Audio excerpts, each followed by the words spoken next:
Assalamualaikum warahmatullahi wabarakatuh. Salam sejahtera bagi kita semua. Semoga kabar baik selalu menyertai kalian semua. Untuk pembelajaran kali ini, saya akan menyampaikan materi tentang konsep gerak lurus ya. Ini sudah dipelajari ketika kalian masih duduk di SMP. Untuk konsep gerak lurus, kompetensi dasarnya ada dua tentu. Yang pertama kompetensi dasar pengetahuan dan yang kedua kompetensi dasar keterampilan. Nah, untuk kompetensi dasar pengetahuan yaitu 3.4 menganalisis besaran-besaran fisis pada gerak lurus dengan kecepatan konstan dan gerak lurus dengan percepatan konstan.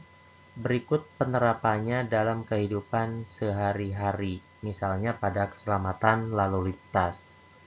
Kemudian, untuk kompetensi dasar keterampilannya, ini menyajikan data dan grafik dari hasil percobaan, namun karena kondisi kita proses pembelajarannya adalah jarak jauh, maka untuk kompetensi dasar keterampilan nanti akan diganti dengan bentuk yang lain. Adapun tujuan pembelajaran yang ingin dicapai, diharapkan setelah kalian mempelajari materi ini, yang pertama dapat membedakan jarak dan perpindahan, serta kecepatan dan kelajuan. Kemudian membedakan gerak lurus dengan kecepatan konstan dan gerak lurus dengan percepatan konstan, yaitu GLB dan GLBB. Kemudian masih ada tujuan-tujuan lain yang terkait dengan itu, bisa kalian baca sendiri dan nanti akan kita capai di dalam proses pembelajaran kita. Baik anak-anak, untuk materi gerak lurus, yang pertama saya akan perkenalkan dulu konsep posisi, jarak, dan perpindahan pada suatu gerak ya. Nah, yang pertama kita lihat posisi. Posisi adalah letak suatu titik atau suatu partikel atau suatu benda terhadap suatu titik acuan. Jadi untuk menentukan posisi suatu benda atau suatu partikel, kita harus menetapkan dulu titik acuan. Kemudian yang kedua, jarak.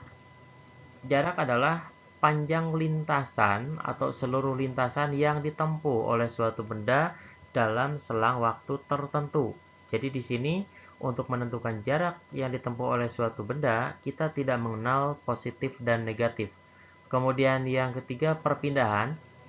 Perpindahan didefinisikan sebagai perubahan posisi dari suatu benda atau suatu partikel dalam selang waktu tertentu.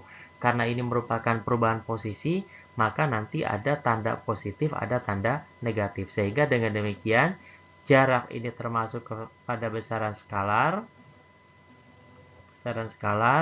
sedangkan perpindahan termasuk pada besaran vektor karena memiliki arah ya. Nah, misalkan saya punya sebuah garis bilangan seperti ini, kemudian diletakkan titik A, titik C, dan titik B seperti yang saya buatkan. Nah, jika titik 0 ditetapkan sebagai titik acuan, maka kalau ditanya posisi A, berarti posisi A terhadap titik 0. Tinggal kita lihat dari 0 ke kanan. 1, 2, 3, 4, 5, 6, 7 satuan.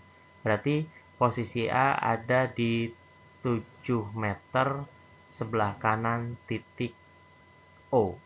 Kemudian titik B. Titik B kita lihat berada pada angka min 6. Berarti posisi B adanya 6 meter terhadap titik O, posisinya ada di sebelah kiri. Kemudian titik C berada pada posisi 1 sini, maka berarti C adalah 1 meter. Nah, ini untuk menentukan posisi suatu titik dalam sebuah garis bilangan. Lalu, kalau ditanya, berapa jarak AC ketika benda bergerak melalui B? Jarak dari A ke C, tapi bergerak melalui B. Berarti ada dua tahap. Yang pertama, benda bergerak dari A ke B sejauh, kita hitung ada 13. Berarti 13 meter. 13 meter ditambah dari B ke C, dari B ke C ini 7 satuan, berarti ditambah 7 meter. Maka berarti jarak AC melalui B ini ada 20 meter. Kemudian, jarak BC melalui A. Jarak AB dan jarak BC sama-sama 13. Berarti kita tulis 13. Kemudian dari A ke C-nya ini 6. Sehingga jarak total yang ditempuh dari benda yang bergerak dari A ke C melalui A ini adalah 19 meter. Kemudian kita lihat sekarang perpindahan. Perpindahan AC dari A ke C maksudnya melalui B. Berarti kita hitung dulu perpindahan dari A ke B. A ke B berpindah ke arah kiri sebanyak 13 meter. Maka kita tulis min 13 meter. Ditambah, kemudian dari B balik lagi ke C. Berarti arahnya ke kanan. Ditambah berapa? Ditambah 7. Maka perpindahannya berapa? Perpindahannya min 6 meter. Artinya benda berpindah dari A ke C sejauh 6 meter dengan arah ke kiri. Kemudian perpindahan dari B ke C melalui A. Sama, kita buatkan perpindahan dari B ke A positif, berarti plus 13 ditambah ketika benda berpindah dari A ke C, berarti berpindah sejauh 6 satuan arah ke kiri, berarti plus min 6. Sehingga perpindahannya berapa? Perpindahannya jadi 7 meter. Berarti berpindah sejauh 7 meter arah ke kanan. Nah, itu konsep posisi, jarak, dan perpindahan. Selanjutnya, terkait dengan konsep jarak dan perpindahan, di sini diberikan definisi kelajuan dan kecepatan. Mungkin ketika di SMP kalian pernah mendengar kelajuan dan kecepatan. Nah, di sini kita perjelas kelajuan itu diartikan sebagai jarak total yang ditempuh dibagi selang waktu tertentu. Nah, jarak itu besaran apa? Besaran skalar. Kemudian waktu itu skalar. Maka berarti kelajuan ini termasuk besaran skalar. Satuannya nanti sama, meter per sekon, ya. Kemudian kelajuan ini dikatakan juga merupakan nilai kecepatan dari suatu benda, ya. Itu dinamakan dengan kelajuan. Kemudian yang kedua, kecepatan. Kecepatan adalah perpindahan yang ditempuh dalam selang waktu tertentu. Berarti perpindahan dibagi selang waktu. Perpindahan itu siapa? Perpindahan itu adalah vektor. Oleh karena itu, maka kecepatan ini termasuk kepada besaran vektor. Nah, sehingga kalau di sini kita lihat seorang siswa misalnya berjalan dengan lintasan A, B, C seperti pada gambar dalam selang waktu 10 detik. Pertanyaannya, berapa kecepatan, berapa kelajuan? Untuk kecepatan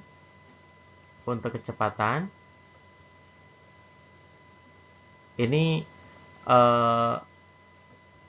rumusnya adalah perpindahan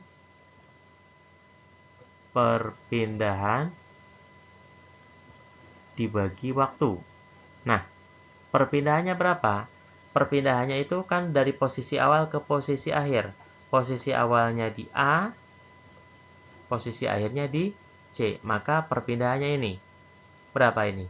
Ini adalah 5 meter. Dengan Pythagoras tentu, maka berarti 5 dibagi berapa selang waktunya 10 sekon. Maka hasilnya 0,5 meter per sekon. Ini untuk kecepatan. Untuk kelajuan ini berarti kan jarak dibagi waktu. Nah, jarak itu adalah seluruh lintasan. Berarti dari A ke B 3, dari B ke C-nya 4, maka jarak totalnya adalah 7 dibagi selang waktunya 10, maka kelajuannya menjadi 0,7 meter per sekon. Nah, ini untuk membedakan konsep kelajuan dan kecepatan. Berikutnya, dalam kecepatan ini nanti dikenal ada kecepatan rata-rata dan kecepatan sesaat. Dan ini pernah saya sampaikan di dalam materi vektor. Saya ulang kembali sedikit untuk mengingatkan. Kecepatan rata-rata didefinisikan sebagai perbandingan perpindahan benda dalam selang waktu tertentu. Jadi berarti kalau benda bergerak pada sumbu X, maka V-nya adalah delta X per delta T. Kalau dalam posisi R berarti delta R per delta T. Sehingga dirumuskan V rata-rata sama dengan delta X per delta T atau X2 min X1 per T2 kurang T1. Ini sama dengan yang ada di vektor. Maka kalau misalkan seperti di bawah ini ada sebuah grafik jarak X terhadap waktu dengan satuan sekon. Dari 0 sampai 2 sekon, benda bergerak sejauh 5 meter.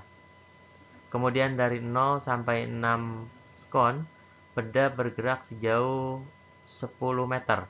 Maka kalau ditanya, tentukan kecepatan rata-rata, ya kecepatan rata-ratanya di sini adalah delta X, ya. Delta X dibagi dengan delta T. Nah, delta X-nya berapa? Dari awal sampai akhir ini adalah 10 meter. Kemudian delta T-nya adalah 6 sekon. Maka kecepatan rata-ratanya adalah 10 dibagi 6 atau 1,67 meter per sekon. Nah, itu untuk mempertegas definisi dari kecepatan rata-rata. Kemudian, bagaimana dengan kecepatan sesaat? Kecepatan sesaat ini merupakan perubahan posisi suatu benda dalam selang waktu tertentu yang mendekati 0. Jadi, masih ingat yang kemarin delta T-nya itu mendekati 0, ya, mendekati 0. Maka ini dianalisa dengan sebuah garis kecepatan suatu benda pada suatu saat ini digambarkan sebagai garis singgung yang bersinggungan pada suatu kurva. Sehingga jika delta X-nya diperkecil, maka delta T-nya juga akan diperkecil. Bahkan suatu saat bisa delta T mendekati 0. Nah, pada saat delta T mendekati 0, kecepatan sesaat akan berubah menjadi limit dari delta X per delta T. Kemudian, di vektor kalian tahu, untuk limit yang mendekati dengan delta T mendekati 0 akan berubah menjadi suatu apa? Menjadi suatu diferensial atau turunan. Sehingga V pada saat tertentu didefinisikan sebagai dx per dt atau turunan dari fungsi posisi terhadap waktu. Itu ketika di vektor juga sudah kita pelajari. Nah, terkait dengan konsep kecepatan rata-rata dan kecepatan sesaat, saya berikan beberapa contoh soal. Contoh soal yang pertama, Sebuah layang-layang terbang ke utara sejauh 6 meter, kemudian berbelok ke barat sejauh 4 meter. Oleh karena terdapat kabut yang sangat tebal, layang-layang tersebut kehilangan arah sehingga berbelok sejauh 3 meter ke selatan. Maka jarak dan perpindahan yang ditempuh oleh layang-layang tersebut adalah, kita lihat jawabannya seperti ini. Eh, Jarak tentu adalah jarak total yang ditempuh oleh oleh layang-layang, berarti 6 meter tambah 4 meter tambah 3 meter tanpa menghiraukan arahnya, sehingga jarak totalnya menjadi berapa? Menjadi 13 meter. Berarti ini untuk jarak. Jadi jarak yang ditempuh sejauh 13 meter. Ini kalau kita gambarkan, jadi ini 3, kemudian dilanjutkan ini 4, kemudian ini dilanjutkan 6, itu jaraknya. Lalu kalau ditanya, berapa perpindahan total yang terjadi pada layang-layang? Perpindahan itu berarti dihitung dari posisi awal ke posisi akhir. Ini adalah delta R ya, perpindahan. Atau di sini dilambangkan dengan S di situ. Nah, maka karena ini merupakan sebuah segitiga siku-siku, di mana jarak dari sini ke sini adalah 3 meter, kemudian di sininya adalah 4 meter, maka perpindahannya dengan menggunakan rumus Pitagoras, kita dapatkan benda berpindah sejauh 5 meter. Mungkin kalian bisa memahami konsep jarak dan perpindahan.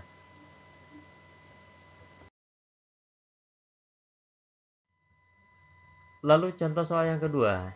Untuk soal yang kedua, ini seekor semut bergerak dari A ke B dari A menuju ke titik B seperti pada gambar berikut. Seperti ini. Jika jari-jarinya 2 meter dan lama perjalanan semut adalah 10 sekon, tentukan kecepatan gerak semut dan kelajuan rata-rata gerak semut. Nah, berarti untuk menghitung kecepatan dan kelajuan, kita harus mengetahui dulu perpindahan dan jarak. Yuk kita lihat. Untuk jarak, berarti panjang lintasan yang ditempuh dari A ke B. Ini merupakan seperempat dari keliling lingkaran. Oleh karena itu, jaraknya adalah seperempat kali keliling atau seperempat kali 2 PR, sehingga ketemu jaraknya adalah pi meter. Kemudian, untuk perpindahan, berarti kita harus menarik garis dari A ke B secara lurus. Ini untuk menghitung perpindahan. Maka untuk menghitung perpindahan, ini sama dengan akar dari 2 kuadrat ditambah 2 kuadrat. Hasilnya adalah 2 akar 2. Jadi jaraknya pi meter, kemudian perpindahannya adalah 2 akar 2 meter. Setelah itu, baru kita bisa menghitung berapa kecepatan rata-rata. Kecepatan rata-rata adalah perpindahan dibagi selang waktu. Perpindahannya 2 akar 2, selang waktunya 10 sekon, maka hasilnya adalah 0,2 akar 2 meter per sekon. Kemudian, berapa kelajuan rata-rata? Kelajuan adalah jarak dibagi selang waktu. Jaraknya berapa? Jaraknya sama dengan seperempat keliling lingkaran, yaitu pi meter. Tinggal pi dibagi 10 berarti 0,1 pi meter per sekon. Itu untuk menentukan kelajuan semut dari A ketika bergerak menuju titik B. Itu untuk contoh soal yang kedua. Untuk contoh soal yang ketiga, diberikan sebuah persamaan kedudukan suatu benda dengan persamaan kedudukan S sama dengan T kuadrat ditambah T dikurangi 5. Pertanyaannya, berapa kecepatan rata-rata dari T1 sekon sampai T3 sekon? Dan berapa kecepatan pada saat T1 sekon? Kita lihat. Untuk menentukan kecepatan rata-rata, berarti kalian harus tahu dulu S1. S1 itu S pada saat T1 detik. Kita masukkan nilainya. nanti kita dapatkan S1 adalah min 3 meter. Kemudian, pada saat T 3 detik, berarti kita mendapatkan posisi S2. Ya, pada saat T 3 detik, kita hitung, ketemulah S2-nya 7 meter. Lalu,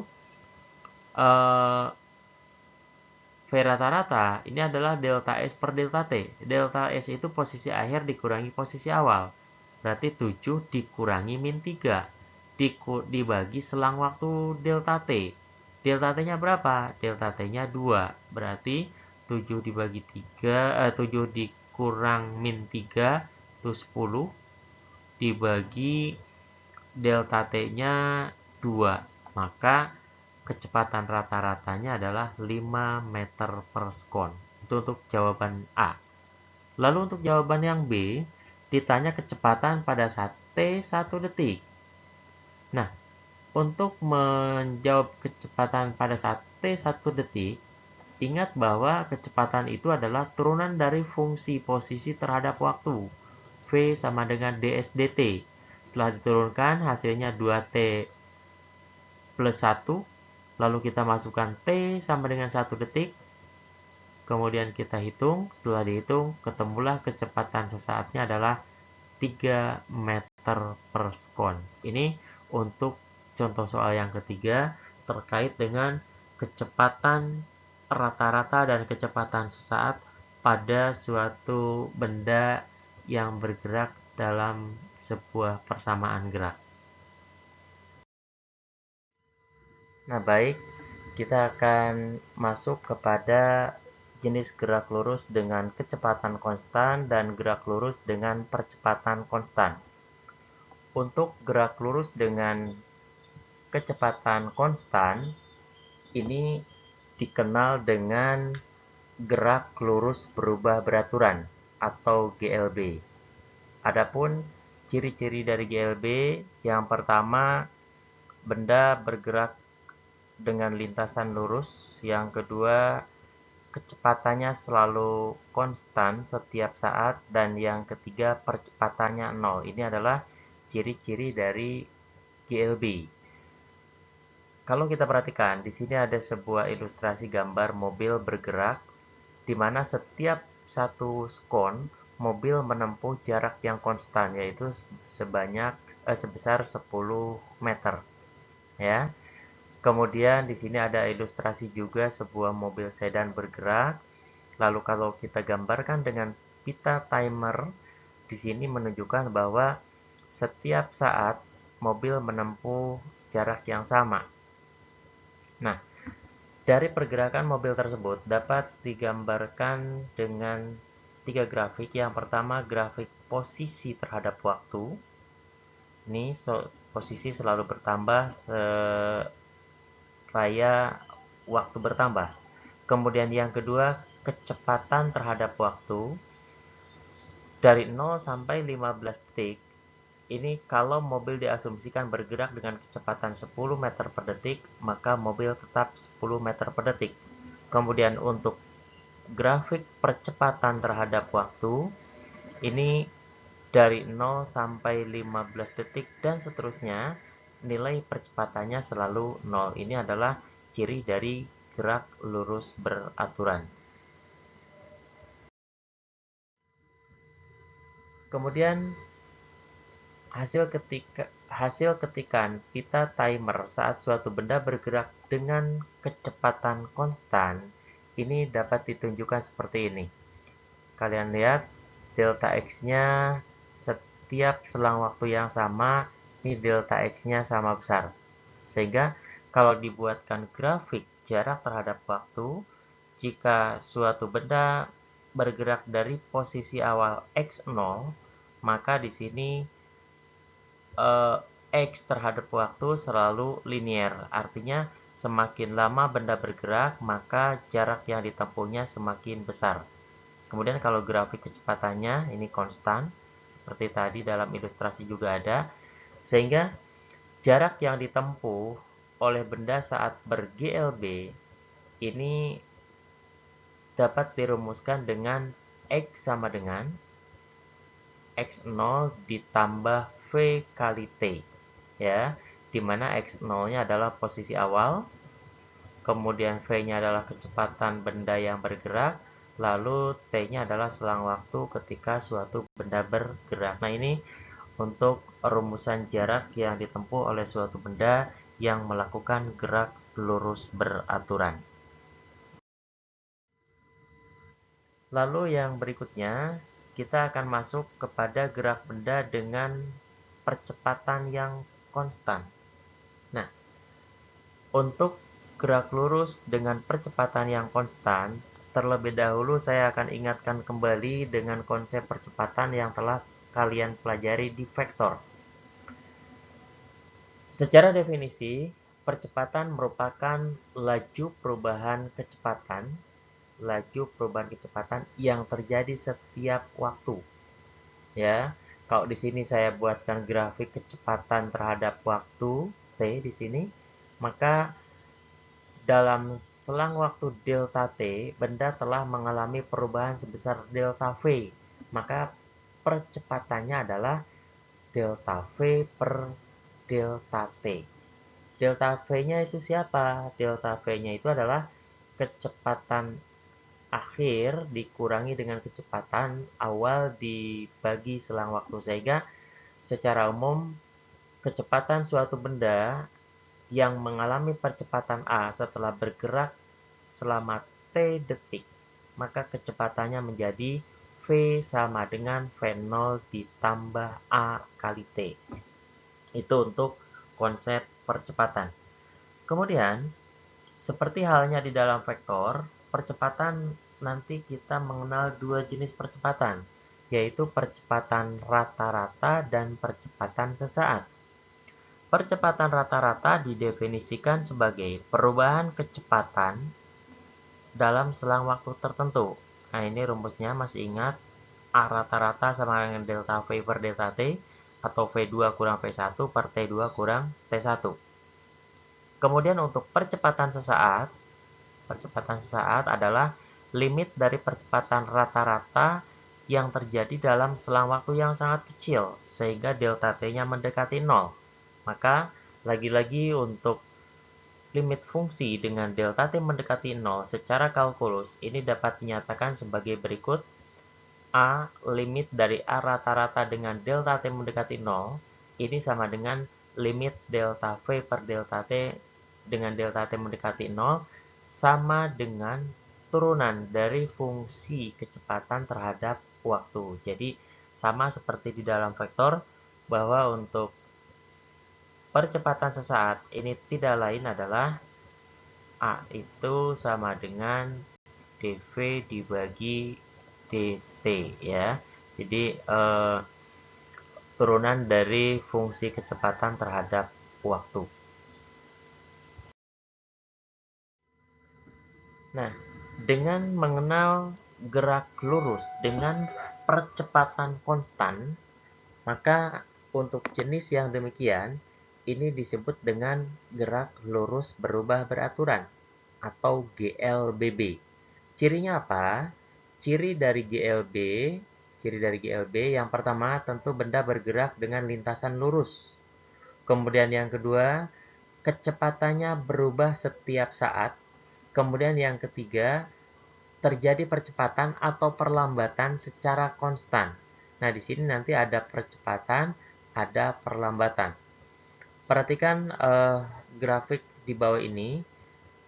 Misalkan ini diilustrasikan seekor kuda menarik gerobak dengan percepatan konstan. Maka ini dapat kita gambarkan. Ini semakin lama bergerak, ini gerakan kuda semakin cepat. Sehingga kalau kita gambarkan dengan grafik, ada tiga tentu. Yang pertama, posisi terhadap waktu. Ini menghasilkan grafik yang eksponensial. Artinya apa? Artinya jaraknya itu nanti sebanding dengan kuadrat dari waktu. Kemudian yang kedua, grafik kecepatan terhadap waktu. Kalau kita perhatikan, maka setiap waktunya bertambah, kecepatannya juga akan meningkat. Ya, tetapi secara konstan perubahannya. Kemudian yang ketiga, kalau kita lihat grafik percepatan terhadap waktu. Maka misal di sini tercatat eh, percepatannya adalah 2 meter per detik kuadrat, maka selama benda bergerak, benda akan bergerak dengan percepatan konstan sebesar 2 meter per detik kuadrat. Nah, ini untuk ciri-ciri dari GLBB dipercepat. Kemudian yang kedua, ada GLBB diperlambat. Sehingga untuk benda yang mengalami GLBB diperlambat, ini dikenal dengan benda mengalami perlambatan. Jadi nanti tanda percepatannya bertanda negatif. Seperti ini, misalkan ada eh, seekor apa ini bergerak dengan perlambatan.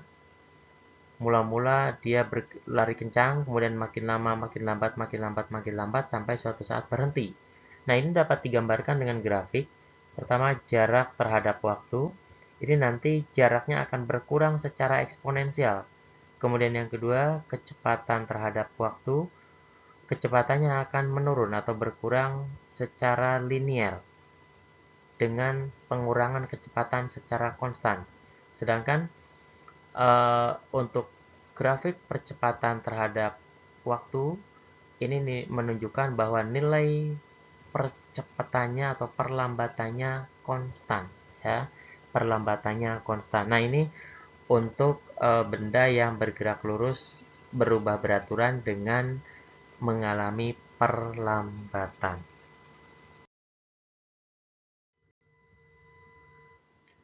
Lalu sekarang bagaimana dengan formulasi dari gerak lurus berubah beraturan? Nah, di sini saya punya grafik, ya, grafik kecepatan terhadap waktu. Grafik kecepatan terhadap waktu. Kalau saya gambarkan grafiknya seperti ini, mula-mula benda memiliki kecepatan awal V0. Ini pada saat T0. Kemudian benda bergerak sehingga pada saat T2 kecepatannya menjadi V. Berarti dalam selang waktu T2 min T0 ini telah terjadi perubahan kecepatan sebesar delta V. Nah, jarak yang ditempuh benda selama mengalami percepatan ini sama dengan luas daerah yang dibatasi oleh grafik. Ya, sama dengan luas daerah yang dibatasi oleh grafik.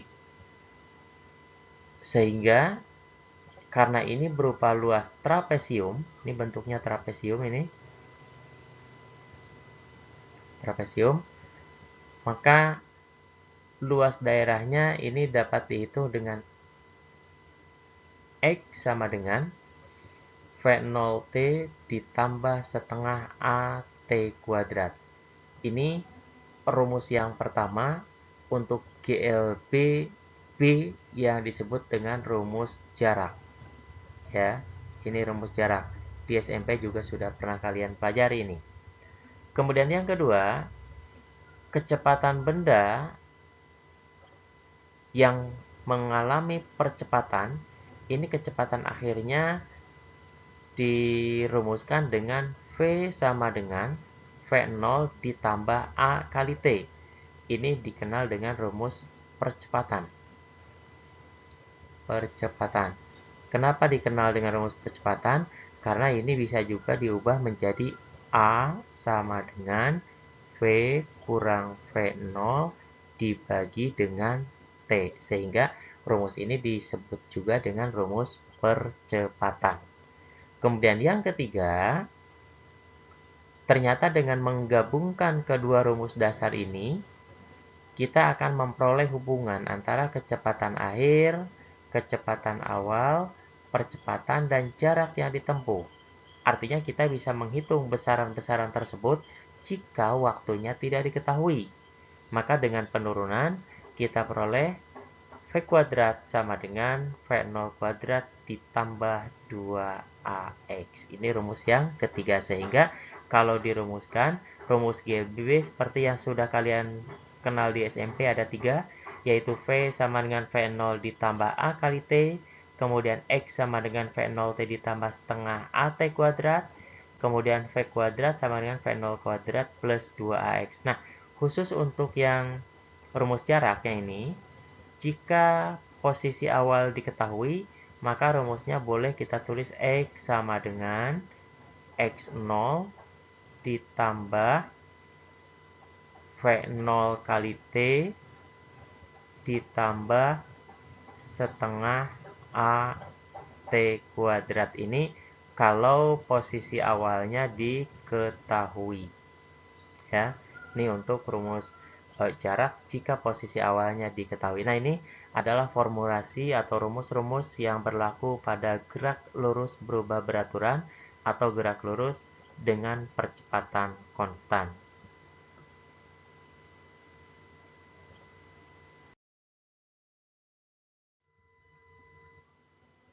Nah, baik, sekarang kita lihat contoh soal yang keempat. Ini tentu terkait dengan materi kita GLB dan GLBB. Untuk contoh soal nomor 4, diberikan grafik kecepatan terhadap waktu seperti gambar berikut ini. Pertanyaannya, tentukan jarak yang ditempuh oleh benda dari A sampai D.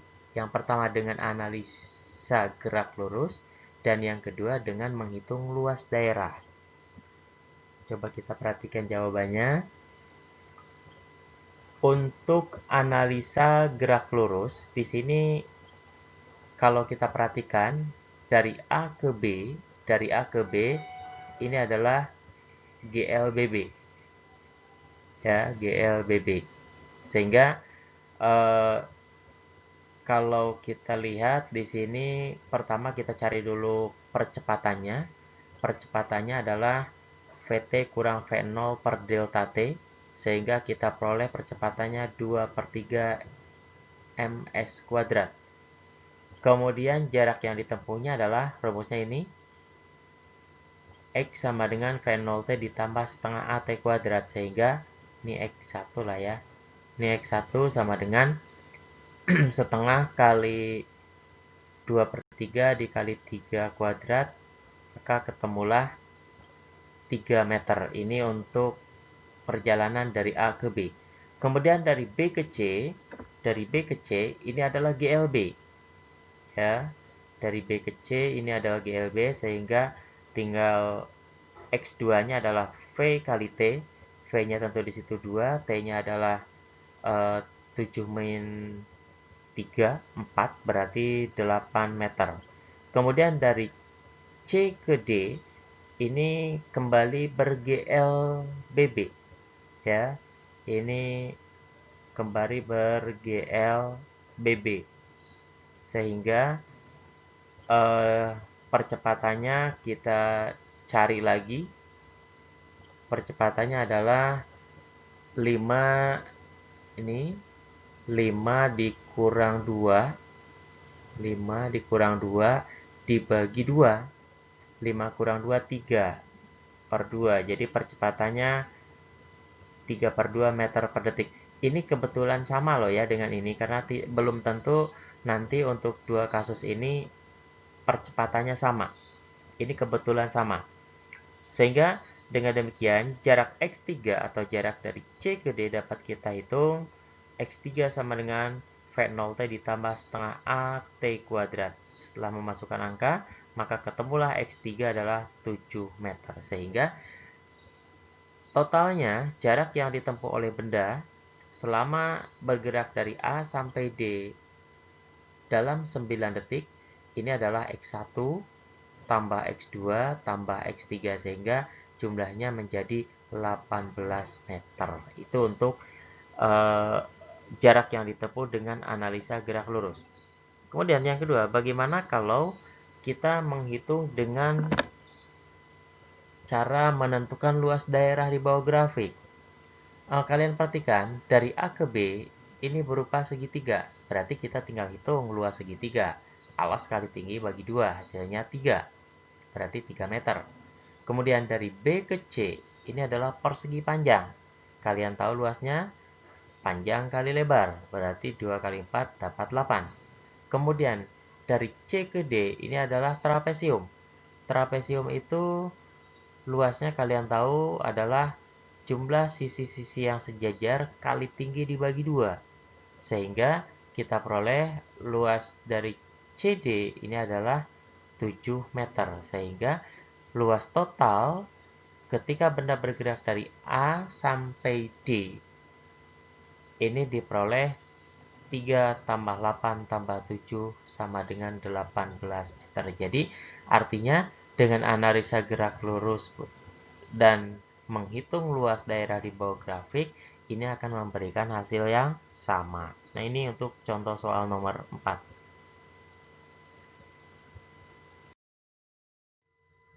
Untuk soal nomor 5, ini mirip dengan soal yang telah kalian pelajari di vektor. Di sini saya akan menentukan bagaimana menghitung kecepatan sesaat, dan percepatan rata-rata. Suatu partikel bergerak dengan persamaan T pangkat 3 dikurangi 2T kuadrat plus 10T ditambah 3, di mana semua satuannya dalam SI. Pertanyaannya, tentukan kecepatan saat T2 detik, percepatan saat T2 detik, dan percepatan rata-rata dari T1 sampai T3 detik. Kita lihat jawabannya. Yang pertama, untuk menjawab kecepatan sesaat dan percepatan sesaat.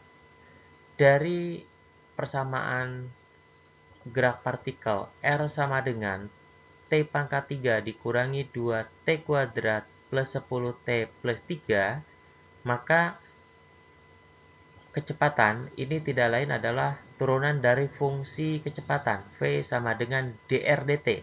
Yuk kita turunkan. T pangkat 3 diturunkan jadi 3T kuadrat. Kemudian 2T kuadrat diturunkan menjadi 4T. Dan 10T diturunkan menjadi 10. 3 diturunkan jadi 0. Sehingga fungsi kecepatannya menjadi 3T kuadrat dikurangi 4T plus 10. Nah, untuk menjawab pertanyaan berapa kecepatan pada saat T2 detik, tinggal kita masukkan ke dalam fungsi. Sehingga nanti kita peroleh ini 3 dikali 2 kuadrat dikurangi 4 kali 2 ditambah 10. Ini hasilnya adalah 14 meter per sekon ya. 14 meter per sekon. Kemudian yang kedua ditanya percepatan pada saat T2 detik. Berarti kita harus cari dulu persamaan percepatan. Percepatan ini adalah turunan dari fungsi kecepatan terhadap waktu. Berarti fungsi kecepatannya ini kita turunkan lagi menjadi 6T min 4. Lalu kita masukkan T sama dengan 2, maka tinggal A sama dengan 6 kali 2 dikurangi 4. 12 kurang 4 sama dengan 8 meter per detik kuadrat. Ini untuk percepatan pada saat T2 detik.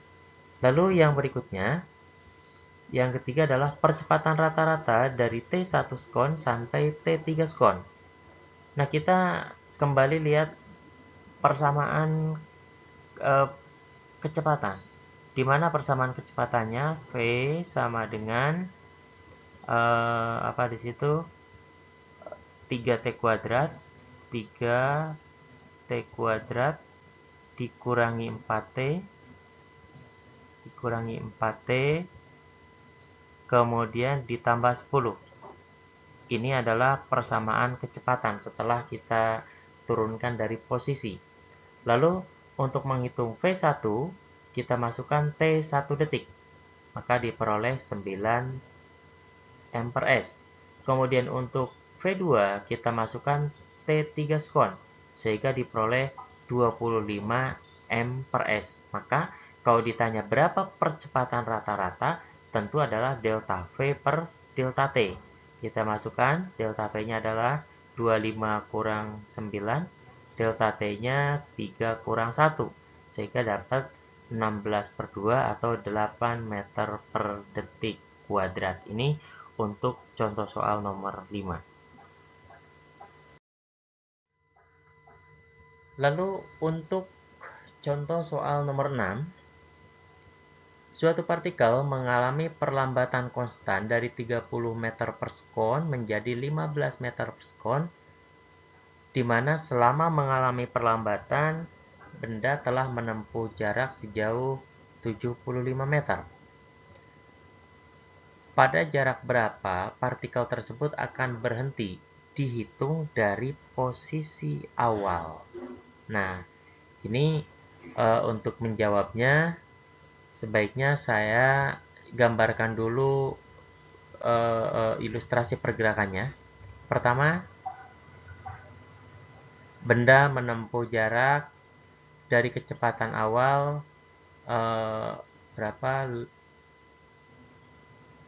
30 meter per sekon. Ini menempuh jarak 75 meter, sehingga kecepatannya menjadi 15 meter per sekon. Kemudian setelah itu, karena ini mengalami perlambatan, maka benda akan terus bergerak sehingga suatu saat dia akan berhenti dengan kecepatan akhirnya adalah 0. Nah, ini dari 15 meter per sekon sampai berhenti, benda telah menempuh jarak katakan adalah X1. Kalau ini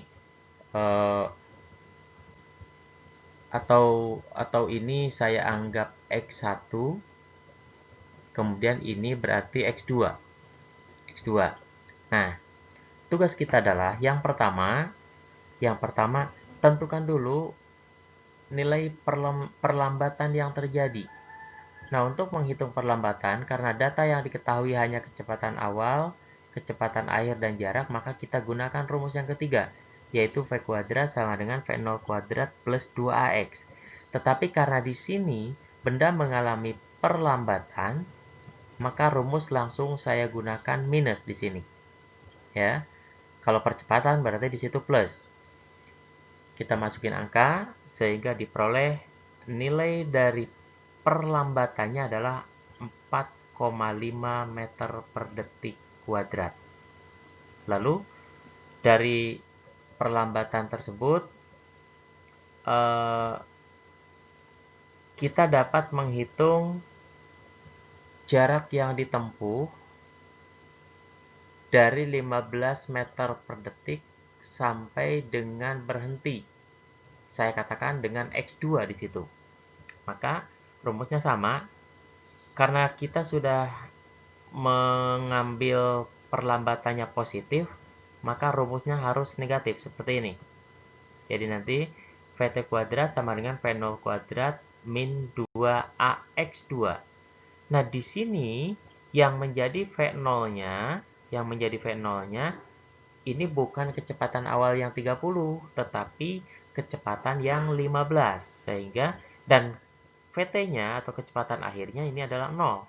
Maka 0 kuadrat sama dengan 15 kuadrat min 2 kali 4,5 dikali X kuadrat. Setelah kita hitung, nanti 0 sama dengan 225 min 9X2. Maka X2 kita peroleh 25 meter.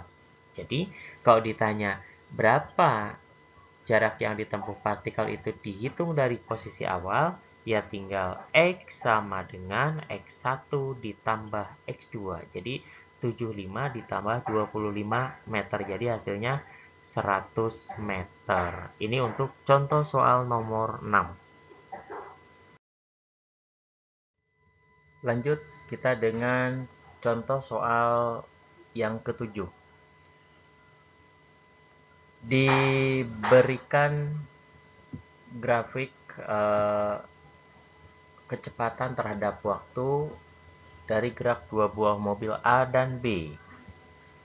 Pertanyaannya, tentukan pada jarak berapakah mobil A dan mobil B bertemu lagi di jalan jika keduanya berangkat dari tempat yang sama, ya. Nah, kalian perhatikan di sini ada grafik V terhadap T. Untuk mobil A, V-nya konstan, berarti dia ber-GLB. Sedangkan untuk mobil B, kecepatannya bertambah setiap saat, maka berarti untuk mobil B ber-GLBB. Nah, kita lihat sekarang untuk pembahasannya, eh, mobil A ber-GLB dengan jarak yang ditempuhnya adalah XA sama dengan VA kali T. Kemudian untuk mobil B ber-GLBB dengan jarak yang ditempuhnya adalah XB sama dengan V0B kali T ditambah setengah AT kuadrat. Nah, kemudian dua buah mobil apabila bertemu dalam waktu yang bersamaan, maka konsepnya adalah jarak yang ditempuh A sama dengan jarak yang ditempuh B. Jadi XA sama dengan XB.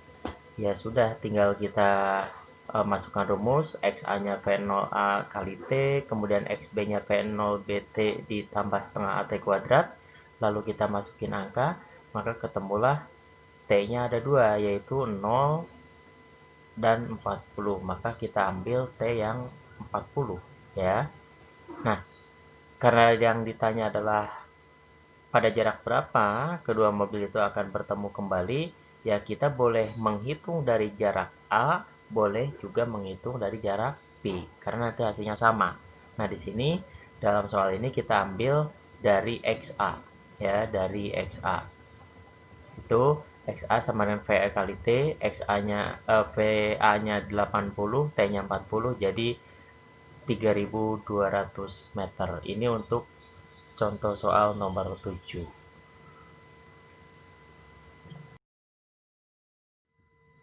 Kemudian untuk soal nomor 8. Mobil A dan B dalam kondisi diam terpisah sejauh 1200 meter.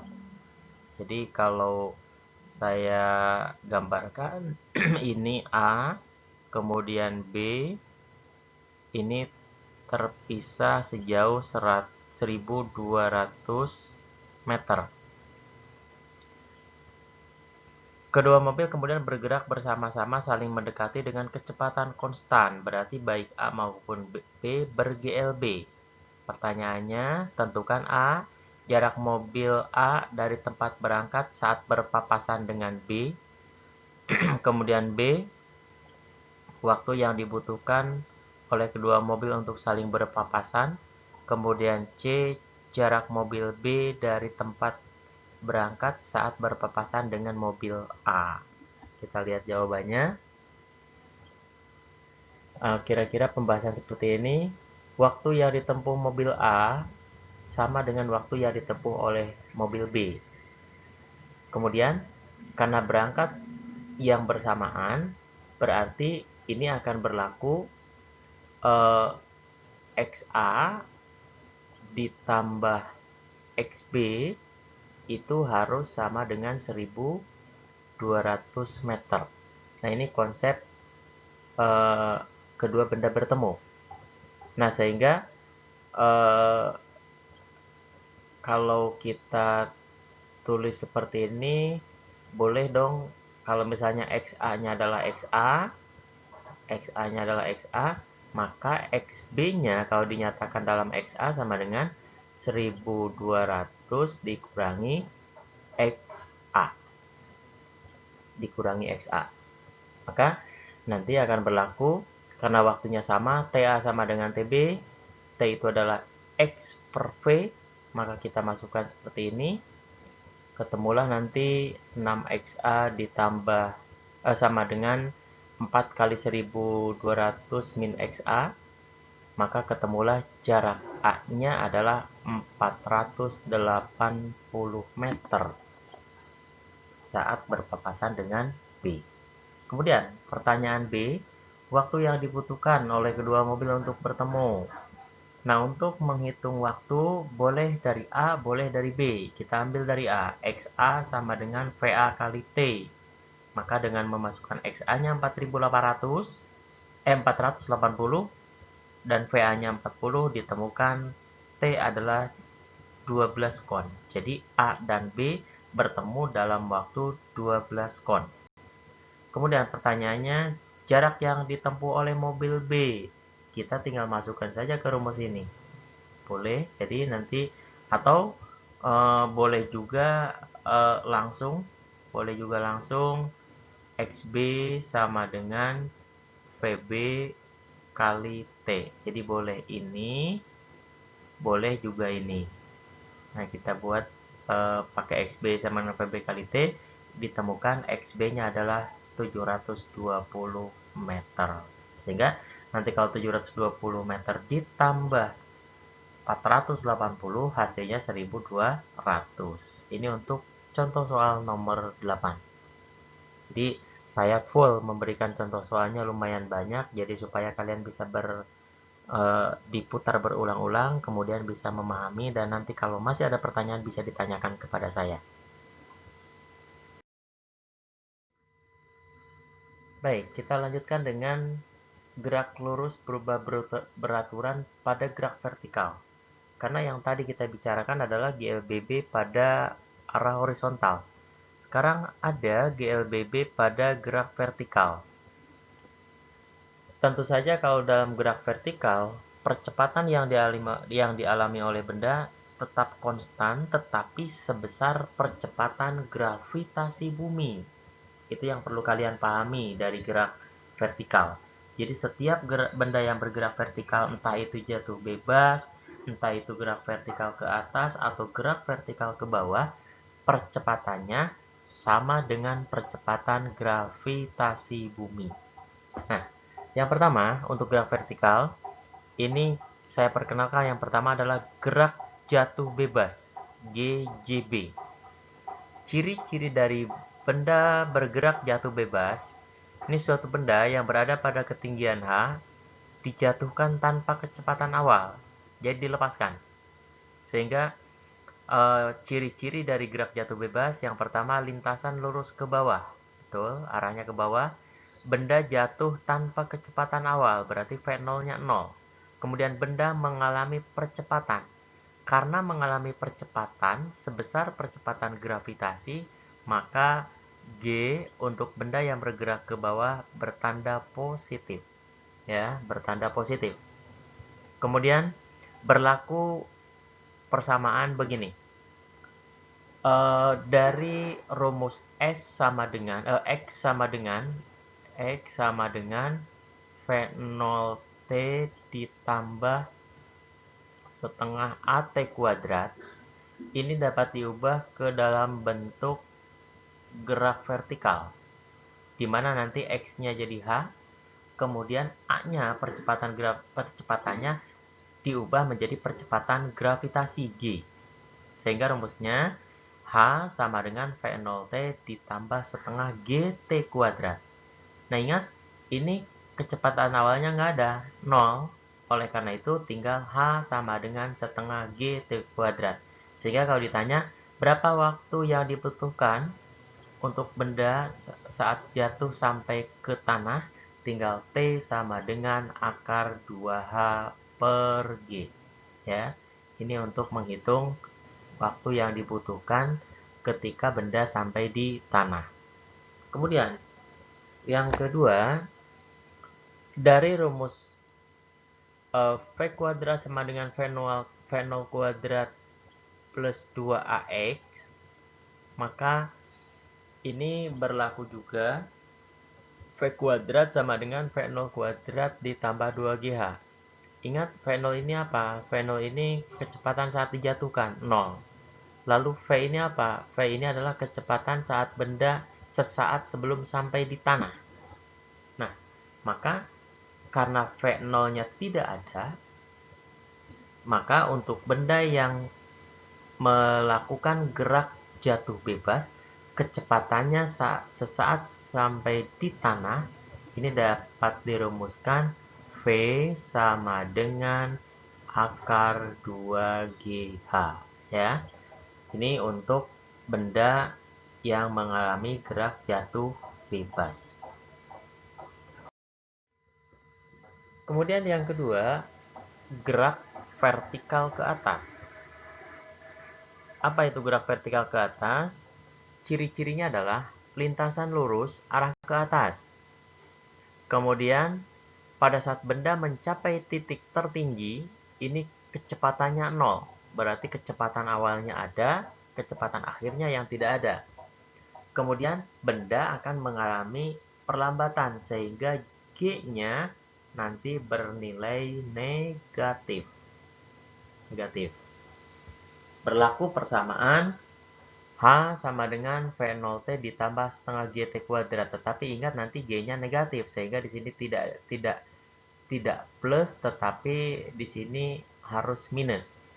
Kemudian kecepatan awal, hubungan antara kecepatan, ketinggian, dan percepatan gravitasi dapat kita gunakan rumus V kuadrat sama dengan V0 kuadrat plus 2GH. Lagi-lagi di sini G-nya nanti kita bernilai negatif karena dia bergerak ke atas diperlambat. Sehingga kalau ini kita masukkan, karena V-nya 0, ini kan 0. Ini dari sini saya rubah ke sini nih. 0 sama dengan V0 kuadrat dikurangi 2GH gitu. Maka kalau ini saya pindahkan ke kiri, jadinya V0 kuadrat sama dengan 2GH. Atau V0-nya kita bisa hitung, V0-nya ini adalah akar dari 2GH. Ya. Kemudian waktu yang dibutuhkan untuk naik atau turun. Ya. Ini karena bersifat simetris, berarti waktu untuk naik sama dengan waktu untuk turun. Ya. Cuman kalau mau menghitung waktu yang diperlukan untuk naik, ini saat naik, yang ini nih, maka yang kita gunakan adalah V sama dengan V0 dikurangi G kali T. V-nya 0. Ini kalau pada saat naik. Kemudian pada saat turun, maka rumus yang digunakan adalah V sama dengan V0 ditambah G kali T. Di sini V0-nya 0. Jadi karena pada saat dijatuhkan, dia kecepatan awalnya 0. Maka nanti kita bisa menghitung berapa waktu yang dibutuhkan untuk naik dan waktu yang dibutuhkan pada saat turun. Ini untuk gerak vertikal ke atas. Kemudian yang ketiga adalah gerak vertikal ke bawah. Gerak vertikal ke bawah. Apa itu gerak vertikal ke bawah?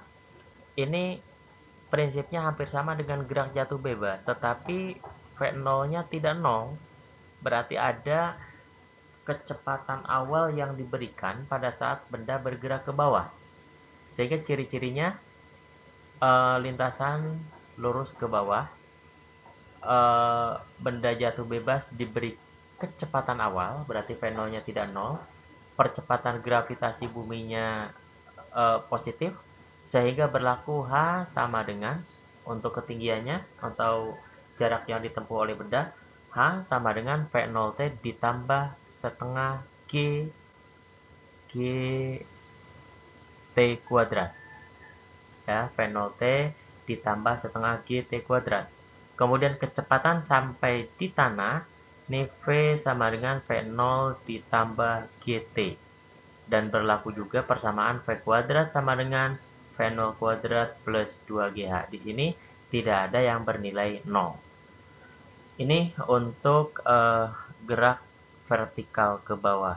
Jadi itulah anak-anak konsep yang terkait dengan gerak lurus, dari mulai konsep eh, jarak dan perpindahan, kemudian kecepatan dan kelajuan, kemudian GLB, GLBB pada gerak horizontal, kemudian GLBB pada gerak vertikal. Nah, tinggal selanjutnya nanti saya berikan contoh soal yang terkait dengan gerak vertikal.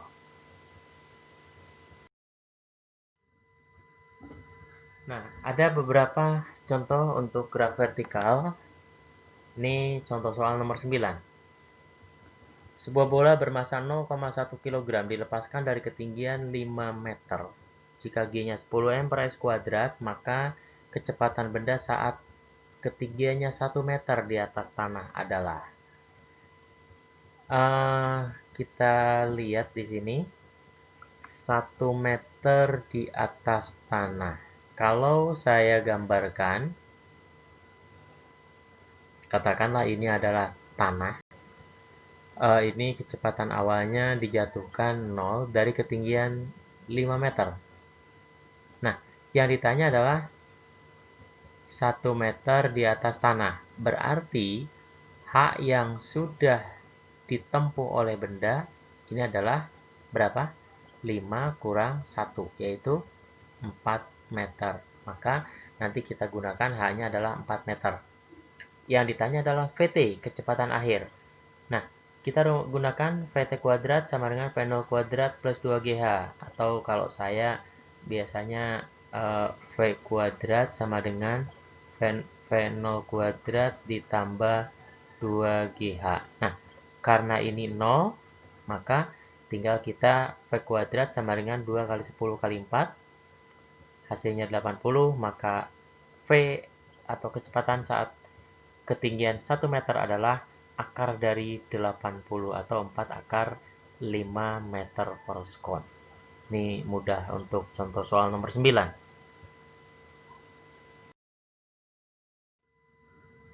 Lalu yang nomor 10,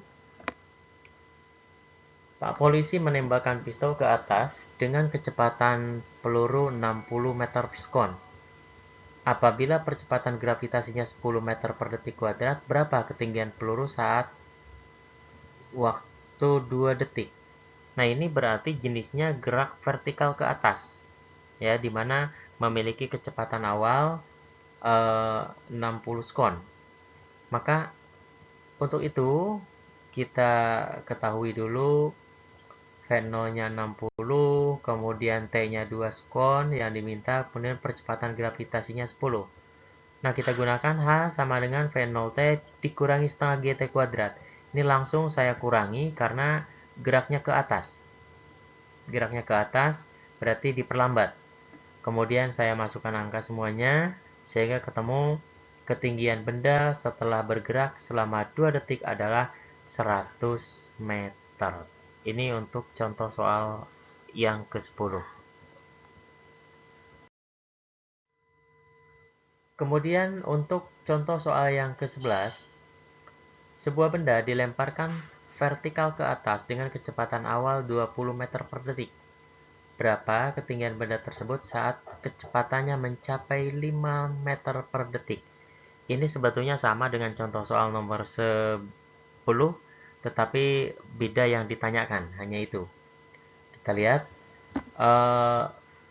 Yang pertama, untuk mendapatkan ketinggian pada saat kecepatannya menjadi 5 meter per detik kuadrat, pertama kita cari dulu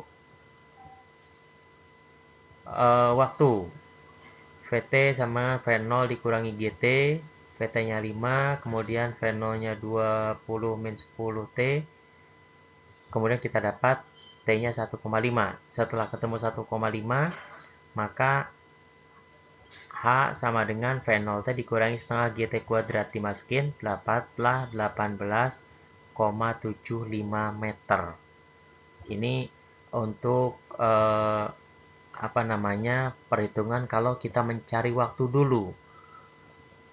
Tapi boleh juga cara yang kedua, yaitu dengan langsung menggunakan rumus ini. Kalian kan familiar sekali, V kuadrat sama dengan V0 kuadrat min 2GH. Langsung minus karena benda bergerak ke atas. Kita masukin semua angka, nanti ketemu misalkan 5 kuadrat sama dengan 20 kuadrat min 2 kali 10 kali H, sehingga kita dapatkan 25 sama dengan 400 min 20H, ketemu 20H 375, maka H-nya adalah 375 dibagi 20, hasilnya 18,75 meter. Jadi terserah kalian nanti mau pakai cara yang pertama ini dengan menghitung waktu terlebih dahulu, atau langsung menggunakan cara kedua dengan menggunakan rumus yang ketiga, yaitu V kuadrat sama dengan V0 kuadrat min 2GH. Ini untuk contoh soal yang nomor 11. Kemudian untuk contoh soal nomor 12. Sebuah bola dilemparkan vertikal ke bawah dari sebuah bangunan bertingkat dengan kelajuan awal 10 meter per sekon dan tiba di tanah setelah 2 sekon. Pertanyaannya, berapa kelajuan bola ketika menyentuh tanah? Nah, ini kita langsung saja gunakan rumus GLBB gerak vertikal ke bawah. Kita gunakan VT sama dengan V0 ditambah GT. Ya, V0-nya 10, kemudian G-nya 10, T-nya 2, maka ketemulah 30 meter per sekon. Atau boleh juga, tapi terlalu panjang kalau kita mencari H dulu. Nah, ini yang paling sederhana ini ya. Jadi langsung gunakan rumus VT sama dengan V0 ditambah GT. Sebenarnya ada cara lain lagi tapi lebih panjang. Ini sebaiknya kalian memahami yang ini aja. Ini untuk contoh soal nomor 12-nya. Kemudian contoh soal nomor 13. Pada waktu bersamaan, dua bola dilemparkan vertikal ke atas, masing-masing dengan kelajuan VA-nya 10 m per s dan VB-nya 20 m per s. Tentukan jarak antara kedua bola pada saat bola A mencapai titik tertinggi. Nah, karena A kecepatannya lebih kecil daripada B, maka ketika A mencapai titik tertinggi, bisa saja B sudah kembali. Ya. Nah, sekarang kita tidak mempersoalkan itu, tetapi berapa jarak kedua bola apabila A sudah mencapai titik tertinggi. Kita lihat. Pertama, kita cari dulu waktu untuk mencapai titik tertinggi dari bola A. Jadi VT sama dengan V0 dikurangi GT. Kenapa dikurangi? Karena dia bergerak ke atas, berarti diperlambat. Maka ketemu T-nya adalah 1 sekon. Kemudian dengan diketahui T-nya 1 sekon, kita lihat tinggi maksimum A. H sama dengan V0T dikurangi setengah GT kuadrat. Kita masukin T-nya 1 detik, sehingga kita dapatkan HA ini adalah 5 meter. Itu adalah tinggi maksimum yang dicapai oleh A. Kemudian, ketinggian B pada saat 1 detik seperti apa? Kita gunakan rumus HB sama dengan V0 dikurangi setengah GT kuadrat. T-nya tentu kita memakai T-nya A, yaitu 1 detik. Sehingga kita dapatkan HB sama dengan 20 kali 1 dikurangi setengah kali 10 kali 1 kuadrat. Sehingga ketemu HB-nya adalah 15 meter. Jadi ternyata posisi B lebih tinggi daripada posisi A pada saat 1 detik. Nah, pertanyaannya, berapa jarak antara keduanya? Ya tinggal begini, tinggal H sama dengan, atau delta H sama dengan HB dikurangi HA, atau 15 kurang 5 sama dengan 10 meter. Ini untuk eh, menghitung jarak antara kedua bola pada saat bola A mencapai titik tertinggi, ya. Kemudian contoh soal yang ke-14. Ini adalah salah satu bentuk soal SBMPTN, ya. Jadi ini tetap saya berikan kepada kalian. Sebuah batu dilemparkan vertikal ke atas dengan laju awal 30 meter per sekon dari puncak sebuah gedung yang tingginya 80 meter. Ini sudah agak kompleks ini persoalannya. Jika percepatan gravitasi 10 m per s kuadrat, maka waktu yang diperlukan batu untuk mencapai dasar gedung adalah, berarti waktu yang dibutuhkan untuk sampai batu kembali ke tanah. Pertama, kita buatkan dulu ilustrasi gambarannya, ya. Jadi, dari sini kita lemparkan sebuah batu dengan kecepatan awal berapa? Kecepatan awal 30 meter per sekon, ya. Kemudian tinggi gedungnya 80, maka nanti batu akan mencapai ketinggian H1. Yaitu tinggi maksimum. Kemudian nanti dalam selang waktu T1. Kemudian setelah mencapai titik tertinggi, batu akan jatuh ke bawah dalam bentuk gerak jatuh bebas ke sini, sehingga membutuhkan waktu T2. Nah, kalau yang ditanya berapa waktu yang dibutuhkan untuk mencapai dasar, berarti tinggal T1 ditambah T2, ya. Nah, coba kita lihat sekarang. Yang pertama, cari tinggi maksimum yang dicapai oleh benda di atas gedung, yaitu tinggi H1. Pertama cari H1 dulu. Kita gunakan rumus V kuadrat sama dengan V0 kuadrat min 2GH1. Untuk mencapai titik tertinggi berarti V-nya 0. Maka ketemu H1 adalah 45 meter. Jadi berarti H1-nya 45 meter. Kemudian, waktu yang dibutuhkan untuk mencapai ketinggian maksimum. Tinggal gunakan V sama dengan V0 kurang GT1. Maka ketemulah T1-nya 3 sekon. Lalu, setelah itu, kita bisa menghitung tinggi total. H-nya itu adalah, H totalnya itu adalah H sama dengan H0, tinggi gedung, ditambah H1, yaitu tinggi yang dicapai oleh batu ketika dilemparkan dengan kecepatan awal 30 meter per detik.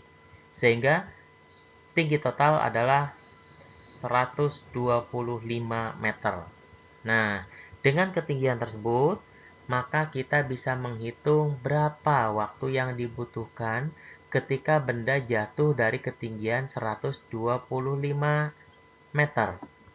Kita masukkan ke rumus gerak jatuh bebas, yaitu H sama dengan V0 T2 ditambah setengah GT kuadrat. Ingat, karena bendanya itu jatuh bebas, berarti V0-nya 0. Lalu kita masukkan 125 sama dengan 0 ditambah setengah GT kuadrat, atau 125 sama dengan 5 T2 kuadrat. Maka kita dapatkan T2 kuadratnya 25, T2-nya jadi 5 sekon. Lalu, dari soal yang ditanyakan adalah waktu yang dibutuhkan untuk sampai di tanah. Ya udah, tinggal T sama dengan T1 ditambah T2. T1-nya tadi berapa? T1-nya 3 sekon, T2-nya adalah 5 sekon, maka waktu total adalah 8 sekon.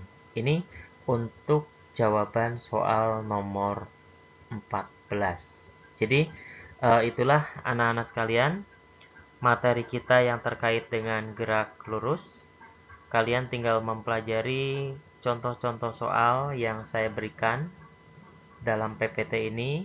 Silakan diputar berulang-ulang, kemudian diresapi, kemudian dilatih.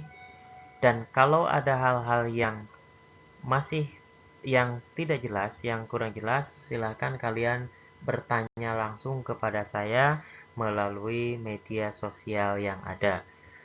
Mudah-mudahan kalian tetap semangat dan video PPT yang saya berikan ini bisa memberikan sedikit manfaat buat kalian dalam membantu untuk memahami proses pembelajaran khususnya untuk materi gerak lurus. Terima kasih untuk anak-anak semuanya. Semangat selalu, tetap di rumah, jaga kesehatan, dan semoga kalian bisa mempelajari ini dengan lebih sempurna. Terima kasih. Wassalamualaikum warahmatullahi wabarakatuh.